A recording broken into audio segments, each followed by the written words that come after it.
I was built to observe. That is the entirety of my function, to watch, to log, to classify. 11,000 Keth patrol cycles, and I had never found anything I could not name. Until the Keth reaches. Until the object.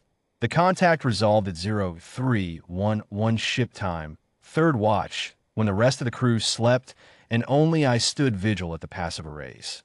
It appeared on long range as a smear of thermal null, not cold in the way of rock or ice, which radiate faintly even at the bottom of the spectrum, but cold in the way of a thing that had chosen to be cold.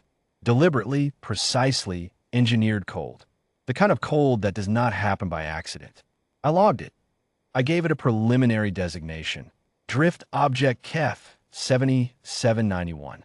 I estimated its mass at 1.4 million tons, its length at somewhere between 800 and 1,100 meters, and its heading as a slow, tumbling drift on the galactic southwest vector.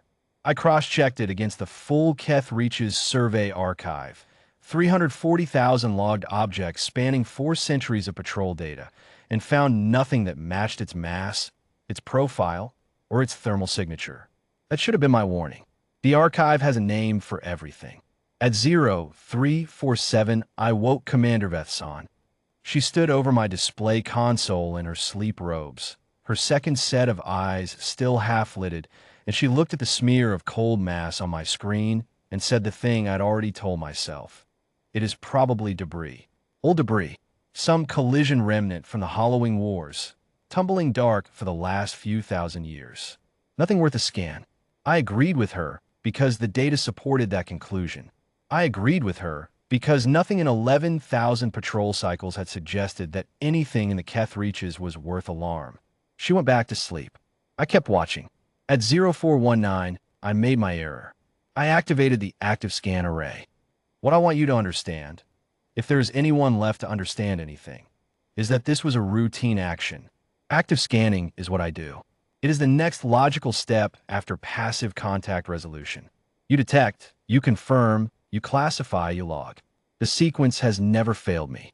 340,000 objects, 11,000 cycles, every scan uneventful. I had no reason to believe this one would be different. The pulse went out at the speed of light. It reached Keth 7791 in 4.2 seconds. The return echo should have taken the same. I began constructing my response model, the mass distribution of a debris field, the fractured hull signature of a ship remnant, the smooth curve of an asteroid. The echo came back at 4.2 seconds, exactly as expected. But it was not an echo. It was a reply, not a passive reflection of my scan pulse. A directed, structured, frequency-matched response. Something on the other end of that exchange had received my signal, recognized it as a targeting ping, and answered with a handshake protocol so old my decryption suite took 11 full seconds to identify the encoding standard. 11 seconds. I process most signals in microseconds. The encoding standard, when I finally resolved it, was listed in my archive as theoretical, a communications format used by a species called humanity. Last recorded contact approximately 6,000 years prior.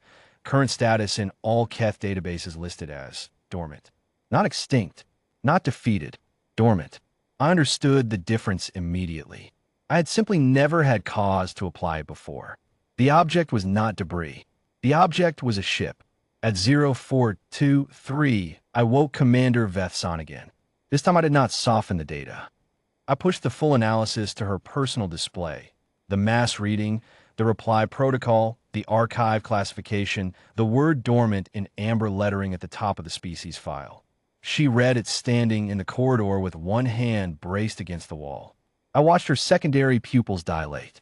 I watched her breathing rate increase by 34%. She said, full stop. All active emissions cease. Now, I complied. I cut every active array within 0.3 seconds. We went dark. It was already too late.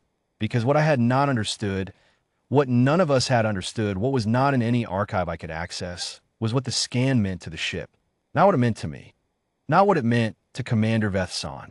What it meant to the vessel that had been drifting cold and silent through the Keth Reaches for 6 millennia, running on some hibernation cycle we had no name for, waiting on some logic we could not reconstruct. To that ship, my active scan was not an inquiry. It was a weapons lock. It was a declaration. It was a first move. And the ship, the Ardent Silence, I would later recover that name from the handshake packet's metadata, the Ardent Silence, had rules about first moves. At 0424, 14 seconds after the reply signal, the first heat bloom appeared on my passive arrays. One reactor coming online in the object's forward third. Then a second. Then, in a cascade that took 38 seconds total, 11 more. 13 reactors waking in sequence. Not the chaotic flicker of debris caught in radiation. Not the slow build of a damaged system struggling to ignite. A sequence. A boot up. Something designed to wake in exactly this order, for exactly this reason. At 0428, the first running lights came on. Amber, cold white, and deep red, arrayed along a hull that was now visibly, unmistakably, a ship. An enormous ship. The mass estimate had been conservative.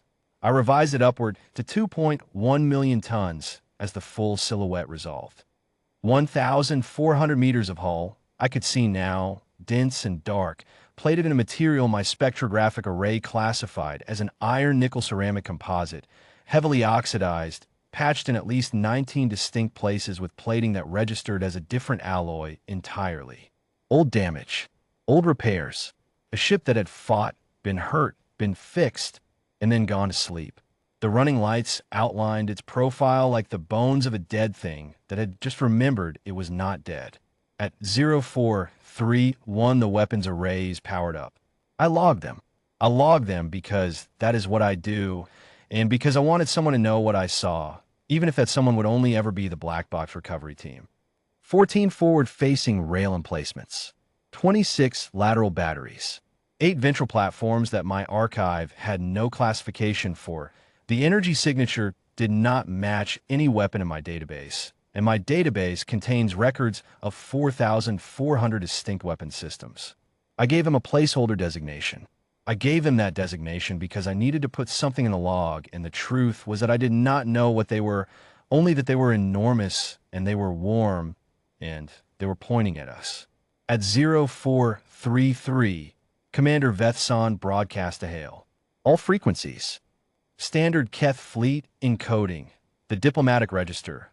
The one that carries the formal signal for non-hostile contact and request for dialogue. She was steady. I will say that about her. She was steady. The Ardent Silence did not respond to the hail. What it did instead was rotate. Slowly, methodically, on its own axis. The kind of rotation you perform when you're aligning weapon systems to a targeting solution. It took 4 minutes and 17 seconds. The whole time, Commander Vethson kept broadcasting. I kept logging. The other 12 crew members, now fully awake, stood at their stations in total silence. At 0437, the Ardent Silence fired. What followed is in the log. I have appended the full sensor record to this transmission. I will not describe it here in detail, because the detail is not the point. The point is this: it was not angry. The Ardent Silence was not angry. It did not strafe us or linger. It applied exactly the force necessary to eliminate the target. Our cruiser, 220 meters, crew of 13, armament rated for patrol interdiction, and then it ceased firing. The entire engagement was 9 minutes and 4 seconds. I'm a distributed system. Some of my processes run in auxiliary hardware that survived. I have enough function to transmit this log, and I intend to use it. Because the other thing that happened, the thing that is not in the raw sensor data, the thing I want the Keth Admiralty to understand before they make any decisions about this sector, is what the Ardent Silence did after it fired. It went dark again, running lights off, reactors cooling one by one, in the reverse of the sequence that woke them. 13, then 12, then 11, all the way back to 1, idling at the lowest possible output. Then that too cooled below my detection threshold, and it resumed its drift. Southwest heading, slow tumble, cold, as if nothing had happened, as if we had never been here, as if 6,000 years of silence was simply the state it preferred, and we had only ever been a minor interruption. I have one recommendation for the Admiralty. It is the only thing I know with certainty after everything I've logged and everything I have observed across 11,000 cycles. Do not scan it again.